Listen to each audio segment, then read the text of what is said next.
Good evening. We'll call to order the City Council meeting for Monday, August 18th, 2025. Tonight we'll have Scout Troop 925 do a flag ceremony for us.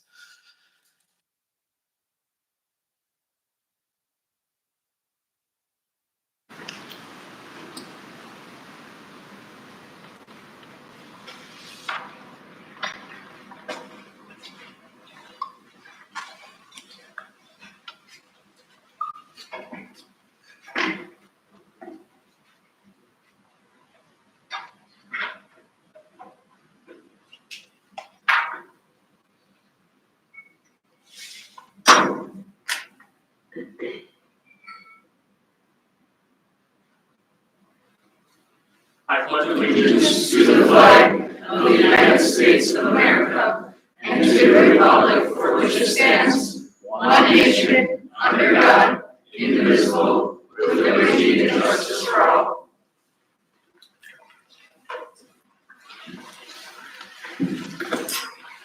Thank you for that. Roll call, Val. Mark Bittner. Here. Shannon Derby. Here. Bill LeClaire. Here.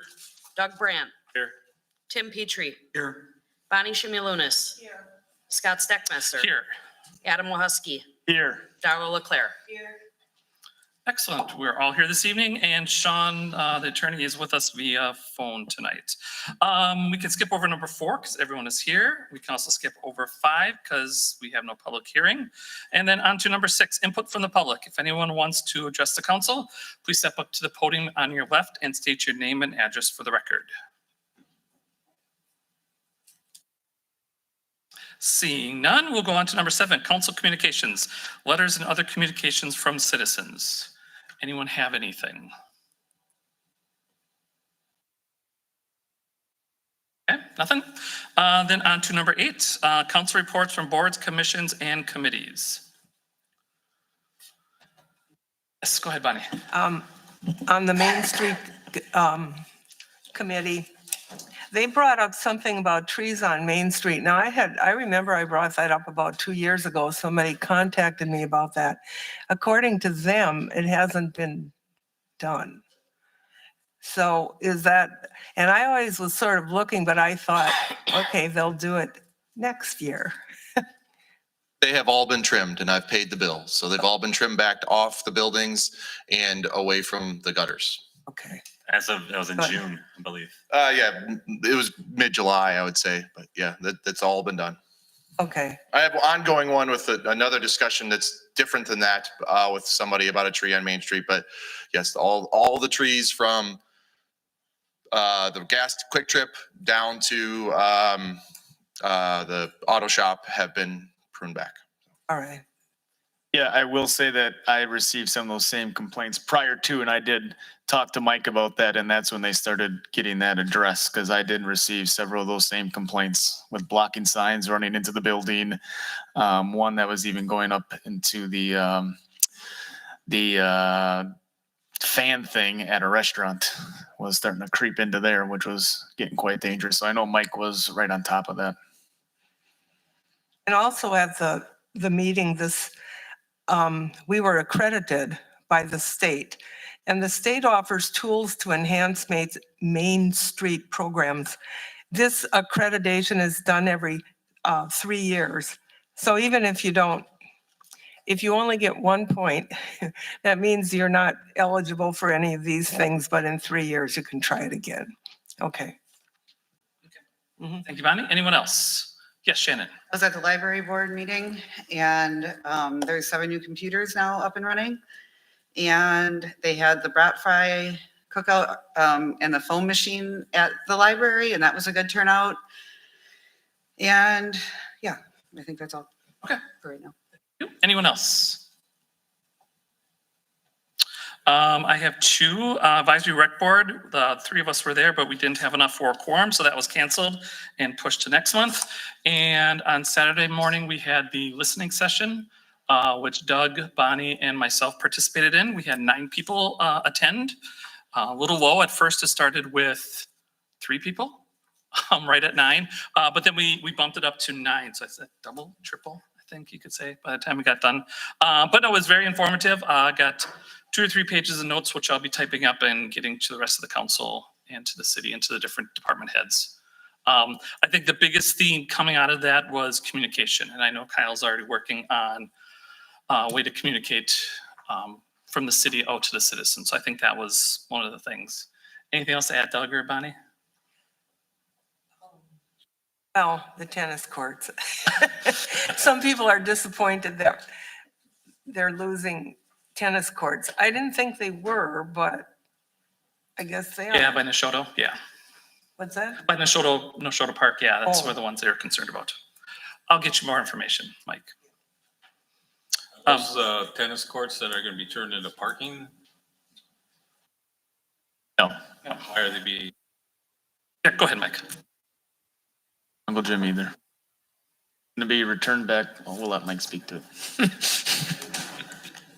So last year, we went through an extensive master planning process for Neshota Park, and all of you had the chance to approve that. I went through a ARB, public community surveys, pretty extensive amount of community feedback on that one. It was a hard decision, but what was finally decided and entered into the plan was that the tennis courts at Neshota Park are in very poor condition. So there's not really repair to them that we could do to fix them, essentially. You would just have to rip the whole thing up and start all over again.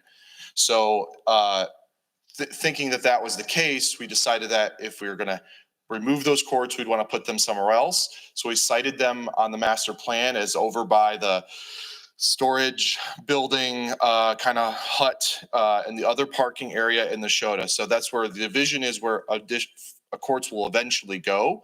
And right now we're moving them because we have grant funding from everything that's been going on down there to get it taken care of right now. So if you remember, back when we did Washington Park, the initial quotes for like virgin asphalt and everything new at Washington Park was over $200,000. So we just got a lot of projects we want to get done. If we want to consider that next year, going into capital funding or something, we could do that, but we would need to step up and either legitimately replace the ones at the current site or put them somewhere else. So that's what we're doing right now, because we have the funding to get them out. Right now, we're going to get it taken care of. And that was gonna be returned to green space. Return to green space. It's not gonna be correct. parking or anything else like that, but there is still a tennis court, if I'm not mistaken, down at Washington. And Washington the rest Park, are yeah. pickleball, And, correct? and I've definitely heard this feedback, but when we had a long discussions about that strategy during the master planning process. So that's kind of what we've been going with, because there's hope to get a new one eventually. Excellent, thank you. You know, one thing, Yeah, because other people bring, well, not, this wouldn't be for you, the garbage stickers. Or how we pay for, yeah, they're just brought up questioning because their stickers seem to disappear quite often. well, yeah, that is a problem. Yeah, I'll get all that information out to Sure. everyone. Anything else? Council reports from boards, commissions. Seeing none, then we'll go to city manager's report. Thank you, President. This evening, we have joining us Eagle Scout Troop Number 925, here to introduce their newest Eagle Scout members in Two Rivers and say a few words about what they do. Officer Zipper.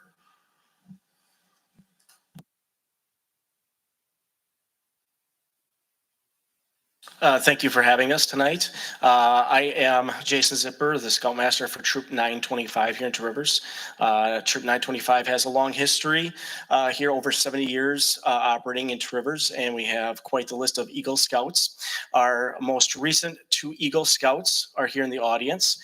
I'd like to introduce Samantha Zipper and Cassidy Wallish. If you guys could come up and join me, please. For those that aren't familiar with the scouting program, I'm just going to do a real brief overview of what the Eagle Scout is. So it is the highest rank achieved in scouting. Right now it's called Scouting America. That was a change just recently made to the name. And that is the culmination of many years of hard work by the scouts going through the ranks, learning skills, and then culminating with a big service project that they have to plan and manage. Like I said, Samantha Zipper, Cassidy Wallish here joined Cub Scouts back in 2018 when females were allowed into the formerly Boy Scouts of America program.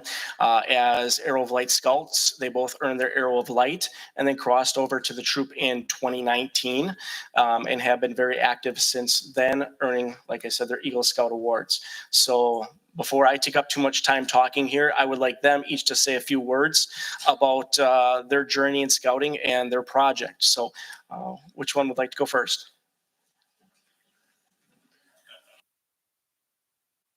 Hi, so I'm Samantha Zipper. I started in 2018 and have continued, like my dad said, or my scoutmaster, Mr. Zipper, said.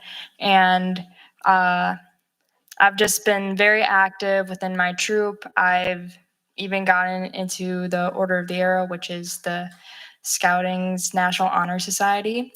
And from there, I've just taken on many leadership positions. I've been able to take charge or partial charge of something called a section, which is a large area. So I get to help out with that. And I've just been very active, and I still am active in my troop band in the Cub Scout pack in Two Rivers. And I've also have been on camp staff for now fully 4 years. For my Eagle Scout project, I did it at Camp Sinawa. I did 10 plant identification signs for them. That is one that they wanted to do. I also wanted to do it because I enjoy the outdoors, and it was just really cool learning about all the plants.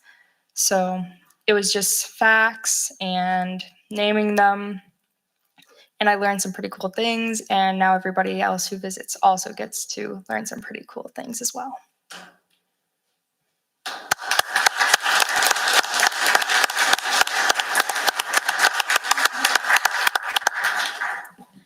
Hello, I'm Cassidy Wallish. Sorry, I did not prepare anything for this. I've taken on lots of leadership roles. I have learned a lot from Scouts. I have learned to get out of my comfort zone, or more than I used to be. Yeah, I just learned a lot to be more confident, be a leader, be there for others. Yeah. What I did for my Eagle Scout project, I built a trailhead sign for the city of Manitowoc. I can't remember exactly what street it's on, but that took a lot of hard work and planning. So.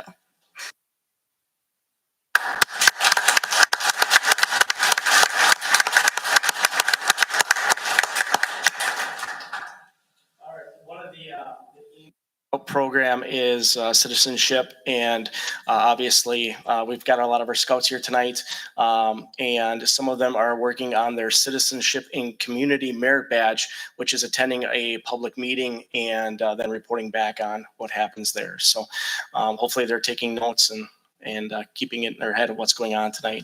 But one of the big things that Scouts done, and what I'm so proud of these two, is has taught them how to be leaders and has helped them with public speaking. I don't think either one of them would have gotten up in front of the crowd here and been able to talk like they would tonight before going through the program. So thank you for having us here tonight.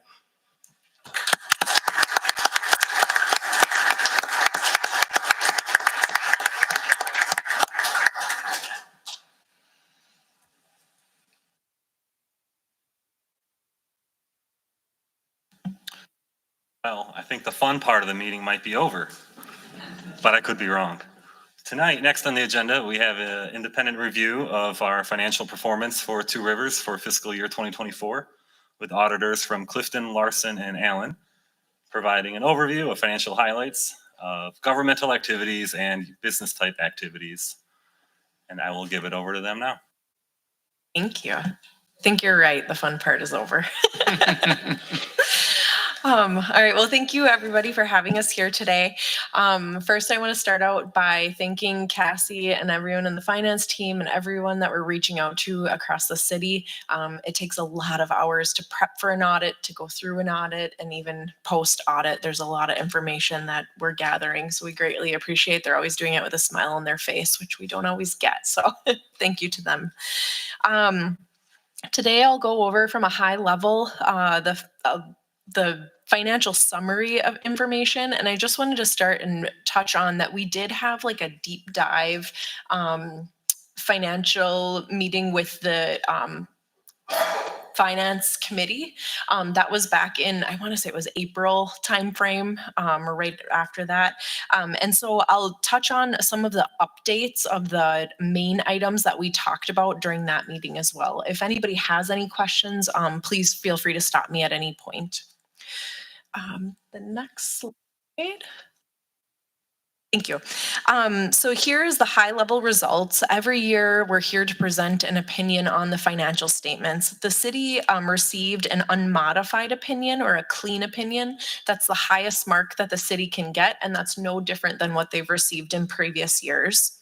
As part of our audit, we're taking a look at the internal control structure of the city. We're not here to provide an opinion on that internal control structure, but if there was anything that we feel that it needs to be brought to the attention of governance, we're required to bring that to your attention.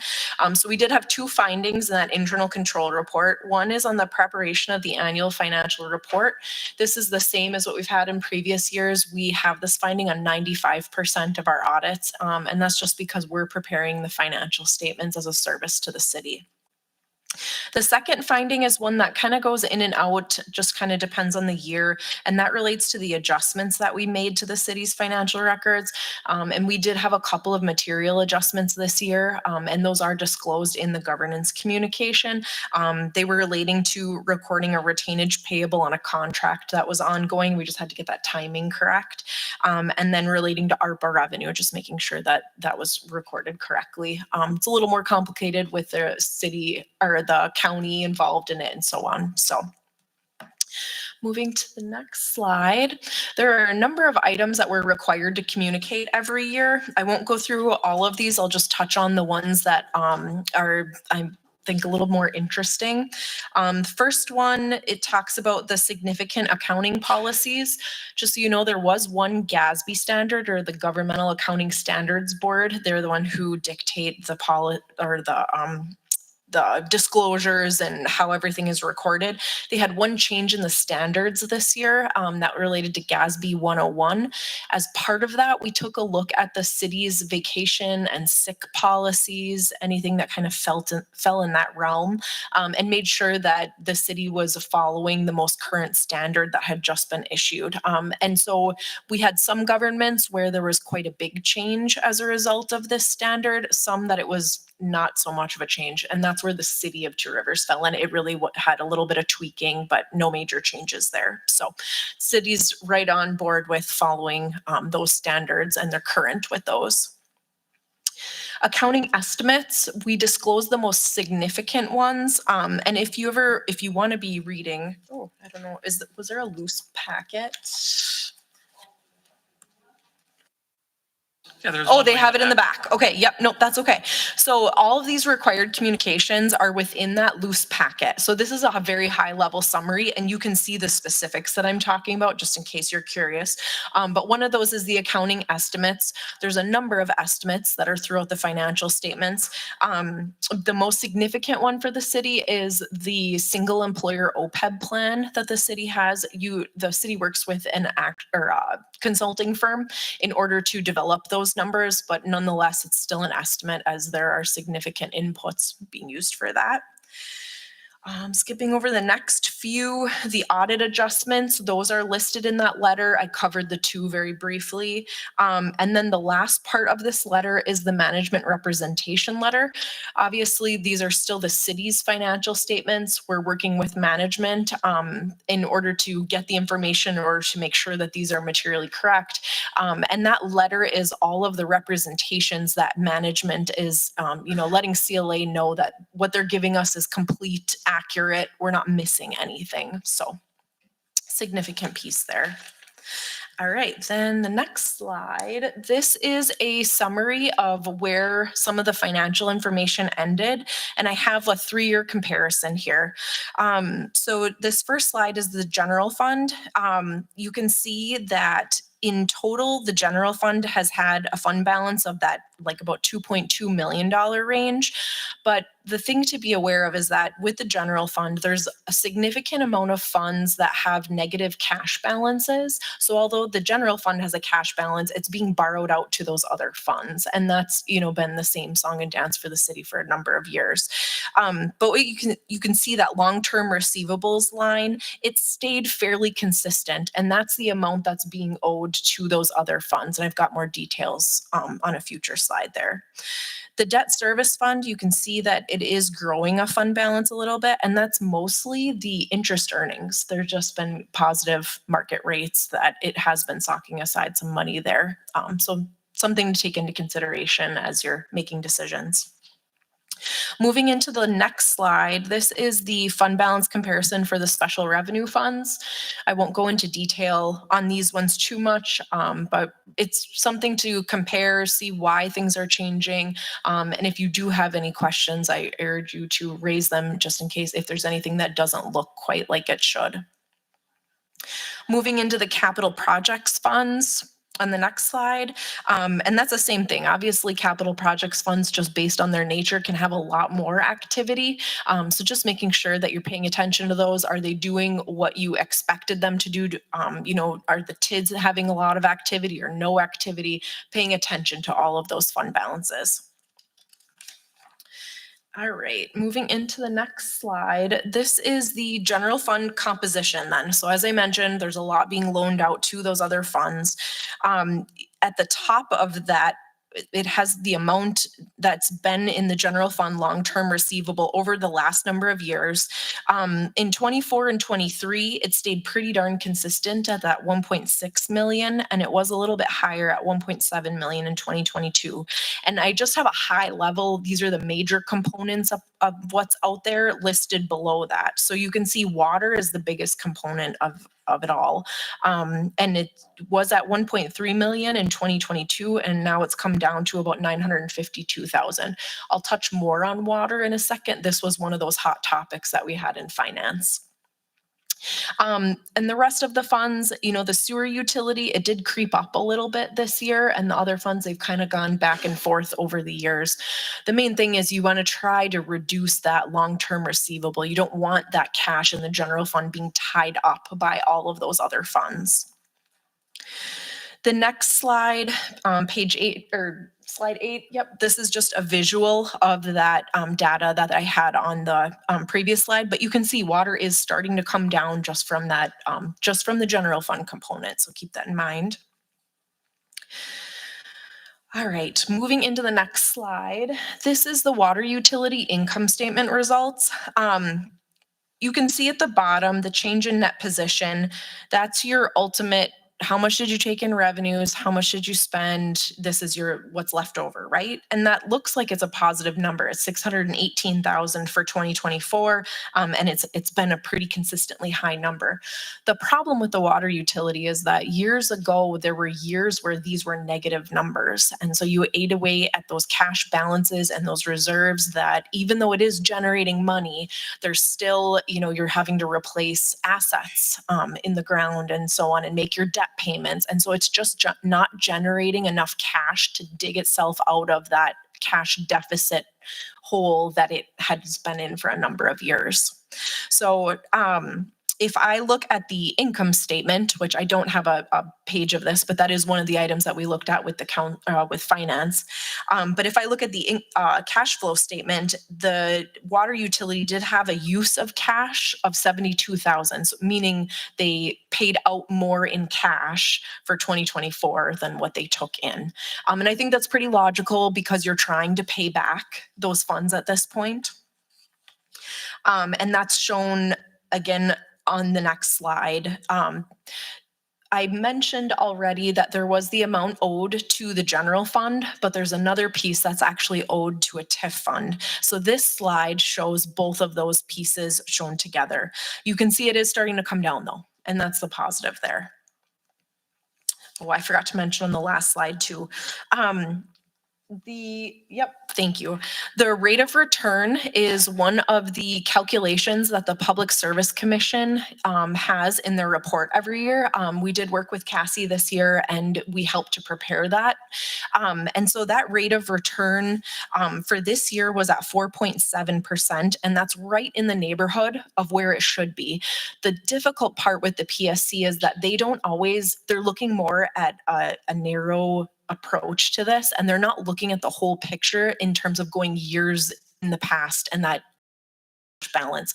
So you want that rate of return to be as high as you can have it, that they'll allow you to have, just to try to build back some of those cash balances. Normal rate of return, but it's obviously because, you're trying to dig yourself out of that hole there. The slide in our packet by chance? The slide, no, Cassie does have these slides though, if you would like them. Okay. Yeah, they're not in there. Okay. Oops, there we go. Okay, so then moving into the electric utility, this one's a little bit more straightforward. You can see it's had a positive change in net position at the bottom over the last number of years. No concerns there. When I look at a cash flow perspective, no concerns there. And you can see that the rate of return has been right within those allowable amounts. 2024 dipped a little bit, but I don't think that that's necessarily a red flag or anything like that at this point. Just something to monitor. And like I said, you want to kind of watch that trend analysis of where that rate of return has been in previous years. Sewer utilities on the next slide. And again, this is same thing. 2022 and 2023 had around 400,000 in that change in net position.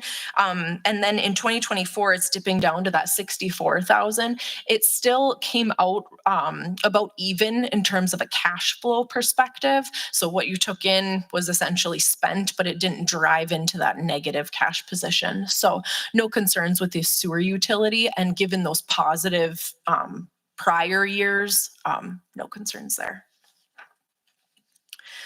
All right. And moving into the next slide, the current and future environment. So obviously the grant funding with COVID-19, that has been a hot topic over the last number of years. The city's finally now into the position, or slowly been working through that, working with the county, but also working through the tranches that the city received. We always are looking at what has been spent, is the appropriate amount of revenue being recognized, and we're always trying to understand what is it being spent on. Obviously, there were some water projects going on, so on. So we do look at all of that through the audit. If enough federal spending had occurred in 2024, that would trigger what's known as a single audit or a compliance audit, which essentially is making sure that the money is being spent on what it should be, in a nutshell. And the city didn't fall into needing that type of an audit this year. But just like I said, we're still looking at that and understanding what it's being spent on. So no concerns from that perspective. And that funding will still obviously being spent in 2025, but at the amounts that has been spent, I don't believe that the city will need that compliance audit based on those funding levels that will be spent. And then in terms of new accounting standards, they've kind of slowed down a little bit. There are two that you probably will see a little bit of the impacts in next year's audit. The first one is on 103 financial reporting model improvements. Within this bound copy, there's the management's discussion and analysis, and that was written by Cassie and Greg. Kyle in the future, I'm sure he'll have his hand in that one. That might be tweaked a little bit. They are looking for a lot more specifics in terms of why things are changing. I think that the city has overall done a really good job of trying to hone in on the why things are happening. But we'll be looking at that in a little bit with a microscope next year and making sure that that's being followed. And then Thank you to Greg and Cassie for putting that together. I didn't want to spend too much time looking back at 2024, so yes, thank you for letting me just look forward. Yep. And then the last one is GASB statement number 104, which is relating to disclosures of certain capital assets.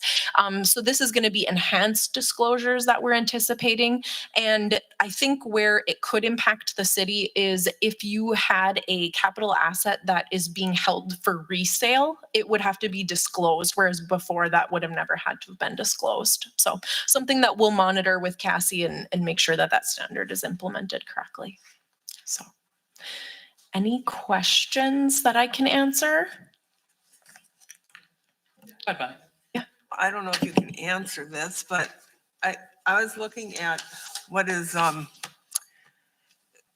number 20. This is page 20 in our packet. And you had something about 15 funds, interfund receivable total of, and I didn't quite understand that. Is that meaning that I should have written the whole question down. I have to reread it. Well, anyway, maybe you can explain. I was just curious, are these funds paying back into the general fund or something like that? So I'm not quite sure I don't know if anybody has the page that she's referring to. If it's, I don't know what page 20 is of the packet, but Funds of cash deficits Yeah, at the year end. no, within the note disclosures. Yeah, increase from 15 to 30, from previous. no, it's page 20 in our packet. And it's City of Two Page Rivers 5, it's within the Management's MD&A. discussion and Yes. analysis. Okay, yes, thank you. Okay, so that is the amounts owed by other funds. So the other funds didn't have the cash to pay on the expenditures that they incurred. And so the general fund is essentially loaning that cash to them so that they can pay their obligations. And so when those funds get cash, they'll have to, give that back to the general fund is what that's meaning. So, and yeah, there's 15 funds that had cash deficits. Does that answer your question? Yeah, Okay. One of the things we're going to be talking about through the remainder of this year is the sewer utility and the rate structure for the sewer utility. Can you give like a 1-minute overview? It might help the scouts in the audience. It might help all of us on the difference between governmental funds and enterprise funds and how they operate differently. Yeah, sure. Okay. So governmental funds, I'm going to start with the enterprise funds because I feel like they're the easier item to kind of get an understanding. The enterprise funds are there to be self-sufficient, meaning the user charges that you're taking in should be able to pay for the expenditures that you have going out in a nutshell. And so they shouldn't need any other money from any other sources in order to pay. Now, it's obviously great if you can get a grant to pay for something. Obviously, you want that, but there's no other revenues that you want to be able to pay those. And so you want to adjust your user rates as you have changes in those expenditure levels. So oftentimes what we say whenever you're going through those sewer, rate studies where you're trying to understand or trying to, potentially change your rates is you want to do a prediction of what you expect your expenditures are going to be so that you can match those user charges to meet those expenditures.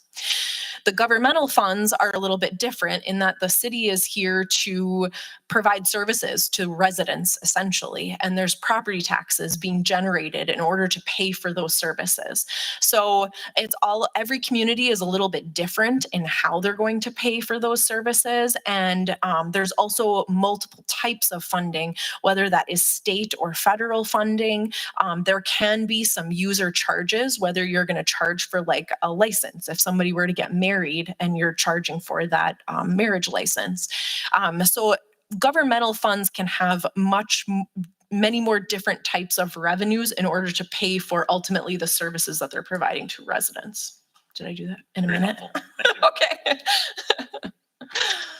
So, minute 20? Oh, darn it. I'm not quick.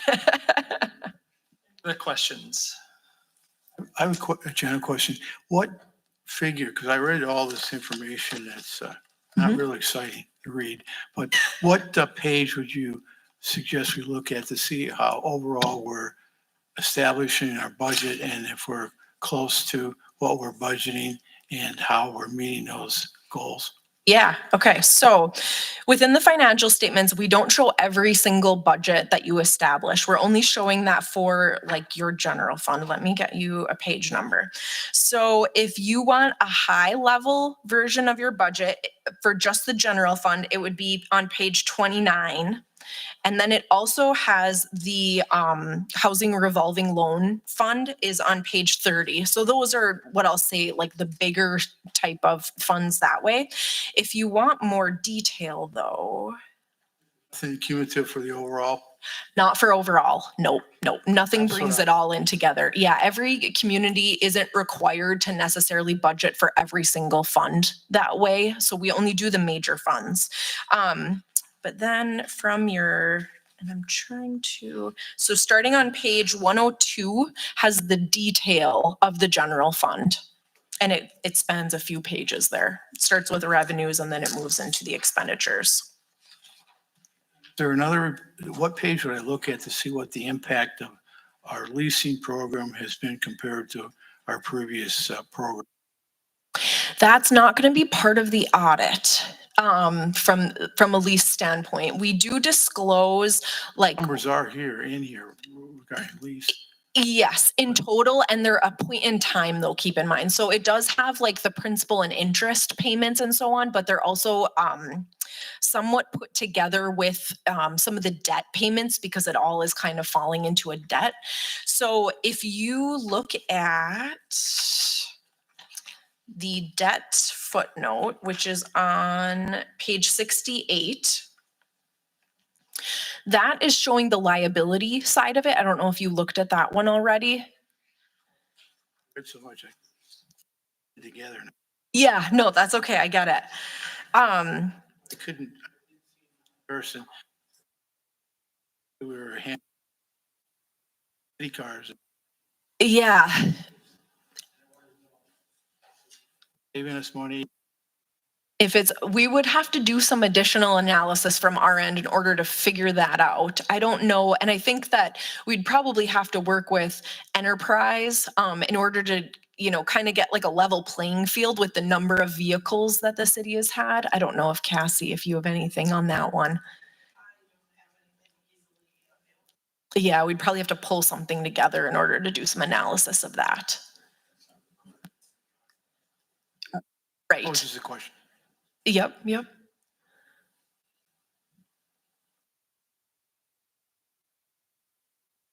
Any other questions?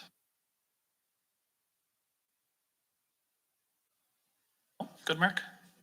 One last encumbrance.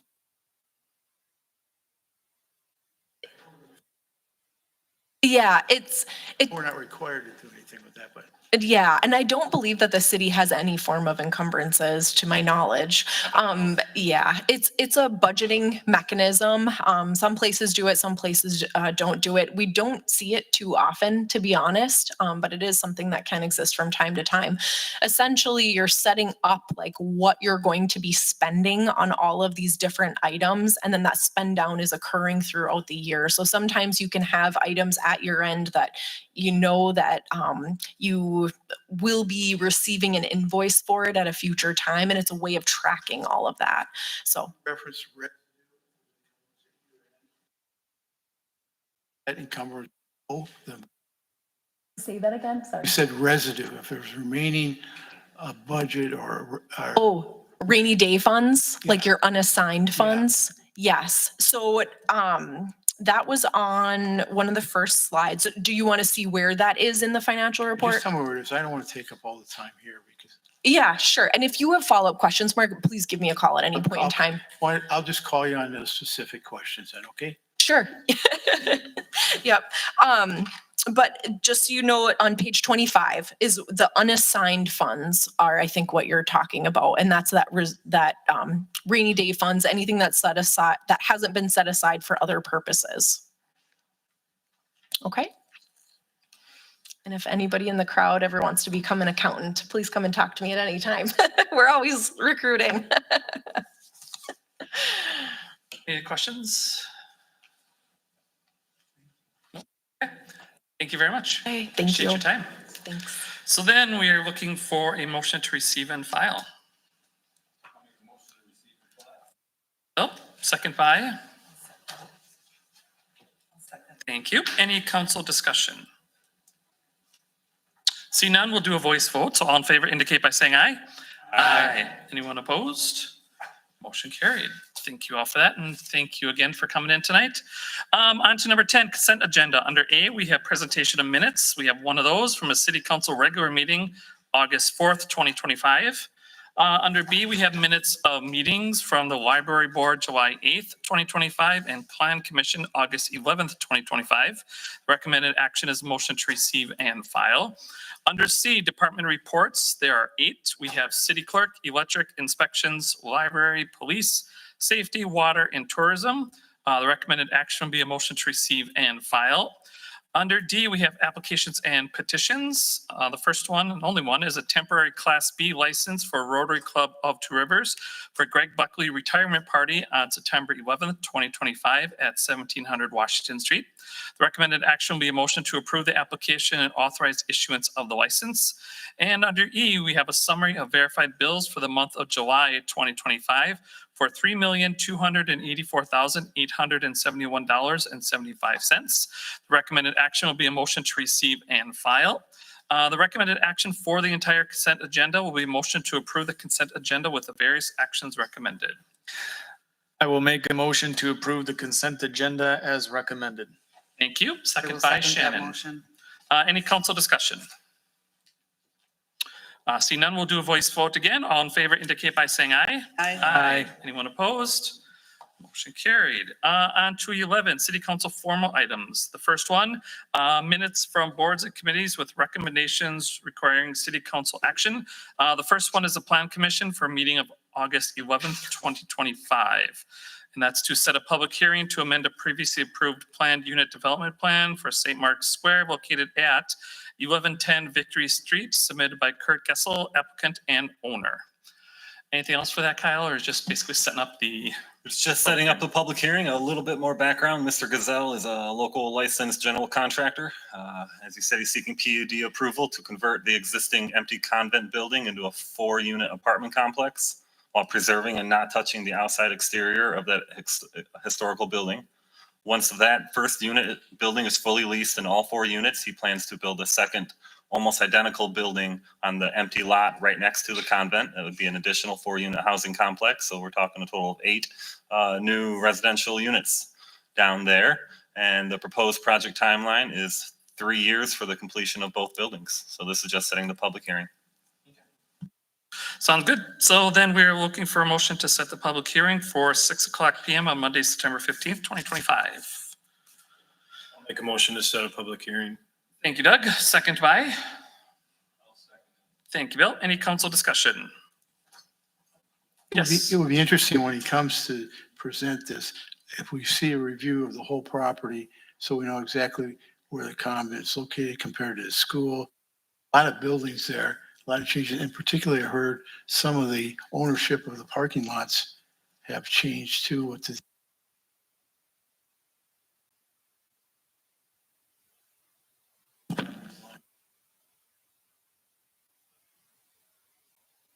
Anything else? Okay, then we'll do a voice vote. All in favor indicate by saying aye. Aye. Anyone opposed? Motion carried. Thank you. On to B, resolution to change order of business for city council meetings. Kyle. Yeah, staff proposed to revise the resolution that was adopted in April of this year, which sets the order of the agenda, to move the city manager's report from near the start of the meeting toward the end of the agenda. We're doing this to try to improve the efficiency and focus of city council meetings by prioritizing legislative action and deliberation on the front end. And we're thinking there's other ways we can engage the public and push general public updates of special events and other city happenings and council actions out in different avenues, which are possibly more engaging and more timely than 6 p.m. on a Monday night. That's kind of what that item is. Okay. So we're looking for a motion to waive reading and adopt the resolution. I'll make a motion to waive reading resolution. Thank you, Darla. Second by? second motion. Got Shannon. Any council discussion? None. We'll do a roll call vote. Val? Tim Petrie. Bonnie Shimulunis. Aye. Scott Steckmesser. Aye. Adam Wahusky. Aye. Darla Leclerc. Aye. Mark Bittner. Aye. Shannon Derby. Aye. Bill Leclerc. Aye. Doug Brandt. Aye. Yes, thank you all for that. On to C, consider amendment to 2025 city budget related to inspection services.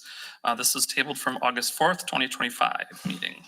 So this is a resolution that would amend the 2025 general fund budget to provide an additional $75,000 for building inspections, which I think we all agree is a critical public function of what we do. The funding will ensure adequate support for this important function, whether inspections continue on a part-time basis or through the establishment of a full-time inspector position. That part is currently unknown. This amendment is achieved through adjusting a few various line items in the general fund and a reallocation of the city manager's office expenditures to Fund 291, which would result in a one-time contribution of $40,000 from that fund. And for any more details and questions, I'll give it to Finance Director Pater. Any questions? Everybody? I thought we were saying an extra 50,000 for this, but then I saw 75,000 written. And I might be mixed up. Nope, so the 75 you see is correct, but if you look at the revenue side of it, we're decreasing the charges that the 291 fund would pay into the general fund by $30,000 and then allocating note 70. So that nets out to only a $40,000 increase into what the 291 fund is covering. Any other questions? No? Okay. Something else, Bonnie, or no? Good. Okay. So then, hang on, where's C? Okay, so we're just looking for a motion then. I'll make a motion to waive reading and approve the resolution amending the 2025 general fund budget. Thank you, Darrell. Do we have a second by? Thank you, Doug. Any council discussion? Yes, Adam. I am in favor of this. The inspection department is very important to the city of Two Rivers. Not real happy that we're dipping into the economic development fund for that.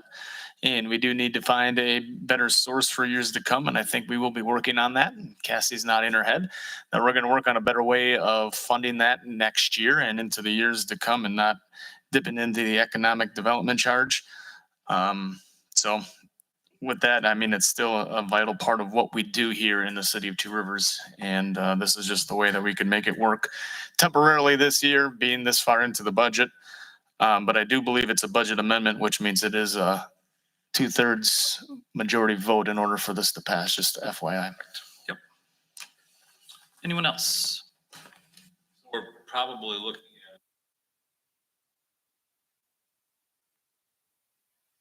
Unsure whether it'll be another part-time inspector or if we can turn it into a full-time position. We might be able to do that. This is essentially making it full-time. Yes. It could be done this year. We're hoping to move a little quicker than that instead of waiting till January. Anything else? Okay, seeing none, we'll do a roll call vote. Val?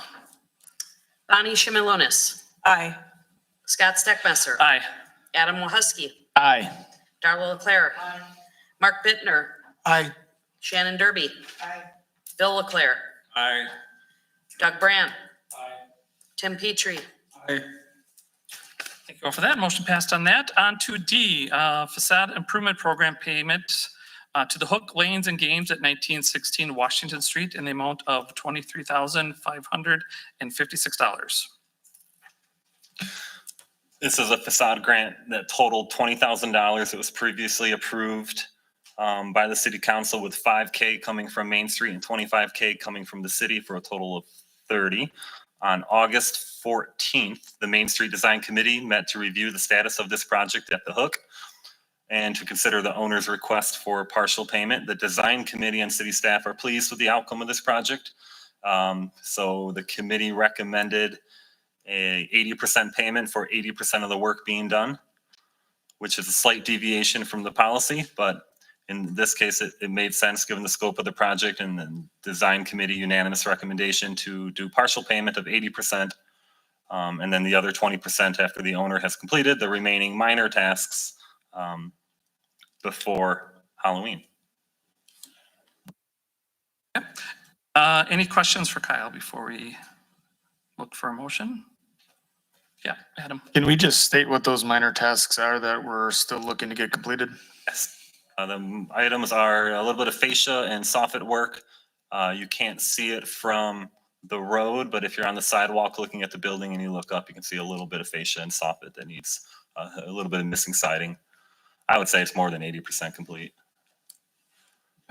Thank you. Other questions? Otherwise, we're looking for a motion. I'll make a motion to approve the variance to the facade improvement program guidelines and authorize partial payout to the Hook Lanes and Games in the amount of $23,556. Thank you. Do we have a second? Thank you, Shannon. Any council discussion? Will that motion include then repaying the balance as of October 31st? How will that? That, I think it's part of the variance, so I took it as what it says in the memo was the variance. yeah. Staff can ensure that that part is completed. Is if it's Yes, still October 30th. correct. I just want to say one thing. I don't think he's going to need an extension besides the soffit. The big thing was, if you look at the front of the building, the peaked roof that is up above the bowling alley is just missing some boards or some siding, and it's really easy to fix that. So these are super minor things that he needs to do. There should be absolutely no problem. Looked at it, it looks great. Well, yeah. Improvement, Yep. Building downtown. Surprised it wasn't. Go inside. Just check out the whole thing. It's wonderful.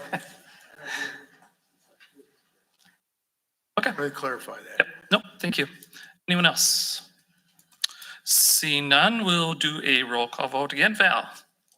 Scott Steckmesser. Aye. Adam Wahusky. Aye. Darla Leclerc. Mark Bittner. Shannon Derby. Aye. Bill Leclerc. Doug Brandt. Aye. Tim Petrie. Bonnie Shimulunis. Aye. Motion carried. Thank you all for that. On to E, resolution adopting proposed settlement agreement between Two Rivers Police Local 13 and the City of Two Rivers. New 2-year collective bargaining agreement. Kyle? We can delay this and table it to the next council meeting as the police union is, we're gonna have them vote on this before you vote on it. Okay. So stay tuned. Do you want us to officially table it or just skip over it? We can just skip over it. Okay, gotcha. So then on to number 12 for information only. You got that? Or do you want me to take care of that one? Number 12? Go ahead, Scott. For information only, the next city council work session is Monday, August 25th at 2025 at 6 PM. And then we have the city council regular meeting falls on Labor Day, Monday, September 1st, 2025. Council discretion for holding meeting on Tuesday, September 2nd, 2025 at 6:00 PM. Typically, that's what we do. We just move it to the Tuesday. Everyone okay with that? Yeah, okay. Then on to closed session. The city council reserves the right to enter into closed session per Wisconsin statutes 19.851E, deliberating or negotiating the purchasing of public properties, the investment of public funds, or conducting other specified public business whenever competitive or bargaining reasons require a closed session. Tonight, we'll discuss the possibility of a property sale. So looking for a motion to go into closed session. Thank you, Bill. Second by Tim. Any council discussion? See none, we'll do a roll call vote. Val? Darla Leclerc. Aye. Mark Bittner. Shannon Derby. Aye. Bill Leclerc. Aye. Doug Brandt. Aye. Tim Petrie, Aye. Bonnie Schimmel-Munis. Scott Steckmesser. Aye. Adam O'Huskey. Aye. All right. Is there going to be any action when we come out of closed, do you think?